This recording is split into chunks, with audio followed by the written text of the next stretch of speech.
Alexis, j'aimerais savoir de ton côté, qu'est-ce que tu penses des médecins spécialistes qui ont fait en sorte de ignorer leur point de vue dans les médias traditionnels québécois et même canadiens?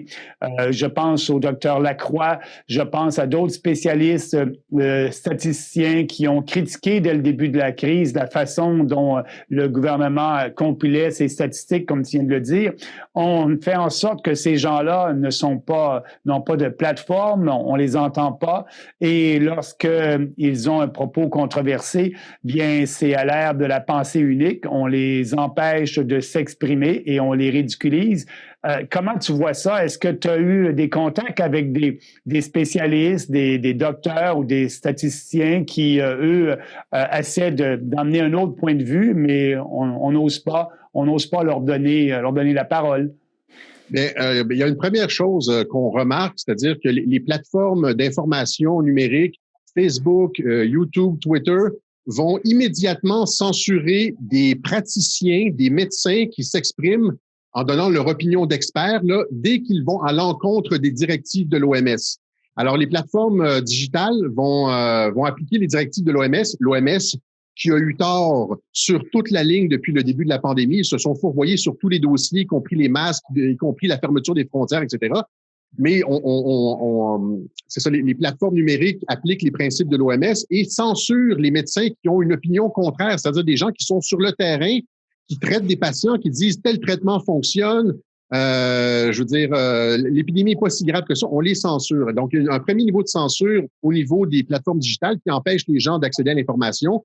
Les médias, surtout ici au Canada, ne donnent pas le micro à des médecins qui, en tout cas très rarement à des médecins qui se prononcent différemment des directives, par exemple, du Collège des médecins. Et pour la plupart des médecins, moi, ce que j'ai entendu, c'est que beaucoup de médecins ont simplement peur de perdre leur licence s'ils allaient à l'encontre des directives du Collège des médecins. Alors, tout le monde a peur. Vous comprenez que c'est particulier que ces ordres professionnels qui sont censés être là pour défendre la population vont empêcher le dialogue, les points de vue contraires et ne sont en fait que les bras armés du gouvernement dans un secteur d'activité particulier. Et pour toi, Alexis, est-ce que tu penses que tu as un risque que ta chaîne YouTube puisse être censurée? Est-ce que tu as vécu de la censure depuis le début? Oui, on a 6 de nos vidéos qui ont été censurées par YouTube, alors qu'il n'y avait rien de controversé. Il n'y a pas eu d'incitation à quoi que ce soit dans aucune des vidéos. On fait juste donner des faits. Il y a 6 de nos vidéos qui ont été retirées sans explication par YouTube. Alors, mais la chaîne n'a pas encore été frappée. On fait très, très, très attention à Radio-Québec. À chaque fois qu'on parle de quelque chose, de toujours montrer la vidéo de la personne qui tient ces propos-là ou des articles de journaux. Donc, on est très bien documenté et c'est difficile de nous fermer alors qu'on est aussi documenté que ça. Sauf que c'est ça, ils nous font sauter des vidéos occasionnellement, dont un la semaine dernière là, qui expliquait un peu les causes de de l'origine de toutes ces mesures sanitaires-là.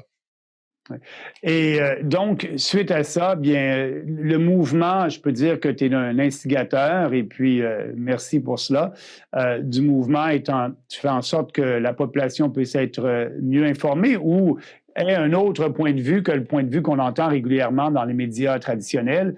Et la population fera son idée. Et si elle a accès à 2 écoles de pensée, si je peux m'exprimer ainsi, bien, les gens décideront quelle école de pensée qu'ils veulent suivre. Moi, j'ai toujours dit en politique qu'il faut avoir des débats d'idées. De ces débats-là, j'ai la lumière et puis les meilleures solutions pour les politiques publiques. Et là, c'est dommage que ce point de vue-là opposé, on l'entend très peu, sinon pas, dans les médias traditionnels.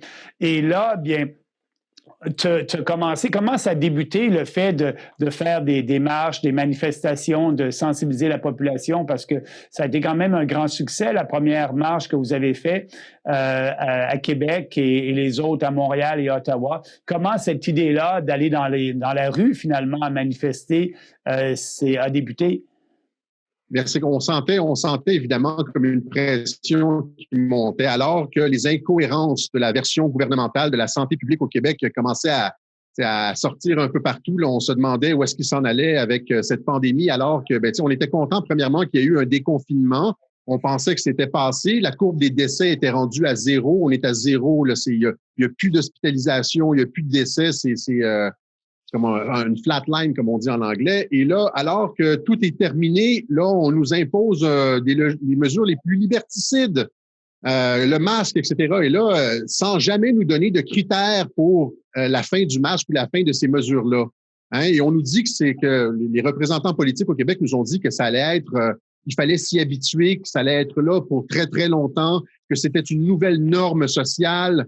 Hein, il y a Theresa Tam qui a dit au Canada que ça allait être, on allait gérer la pandémie pendant des années, alors qu'on était sorti de la pandémie et qu'il n'y a jamais eu de deuxième vague de coronavirus. Et donc, là, il y a eu un écœurement de la population. Quand le Québec a dit qu'elle allait imposer les masques à l'intérieur, là, partout, ça a comme sauté. Les gens n'en revenaient pas de cette mesure et se sont dit qu'il fallait faire autre chose que juste rester sur Internet et parler entre nous et qu'il fallait prendre la rue. Et c'est comme ça qu'on a commencé. Moi, je me suis réuni avec quatre collègues, Daniel Pilon, Steve Lartiste-Charland et Frédéric Pitre d'Appel à la liberté. Puis là, on s'est dit, ben écoutez, on va être, je veux dire, un des canaux de cette grogne populaire face aux mesures illégitimes, parce que ce sont des mesures illégitimes du gouvernement, parce qu'elles ne reposent pas sur un danger réel.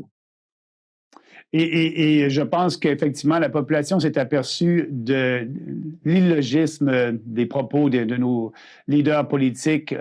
On nous disait au début de la crise qu'il fallait un confinement pour apaiser la courbe, faire en sorte qu'on puisse gérer la pandémie dans les urgences. Maintenant, on a changé de discours. On dit maintenant, on veut éliminer le virus. Au début de la pandémie, on disait que le virus était très, très dangereux et il fallait rester à l'intérieur.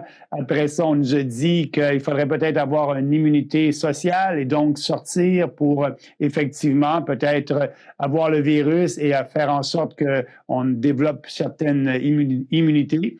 On nous a dit que le port des masques ne réglait pas la situation, n'était pas efficace. Et là, on nous dit le contraire.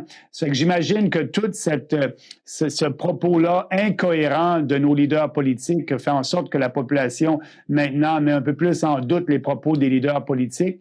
Et ça, c'est simple parce que plus on avance, plus on brime nos libertés.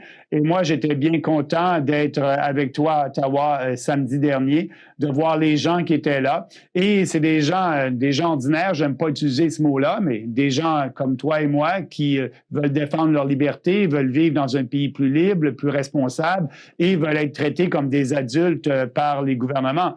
Lorsqu'on impose des masques à nos enfants, on dit vous devez porter le masque dans le corridor avant d'aller à votre classe et vous asseoir. Lorsque vous êtes assis à votre pupitre, vous êtes correct sans masque. Est-ce que le virus va arrêter de progresser à la porte de la classe, mais dans le corridor, il y a plein de virus et ils doivent porter leur masque?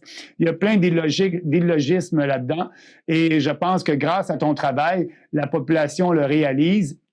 Ton travail d'information.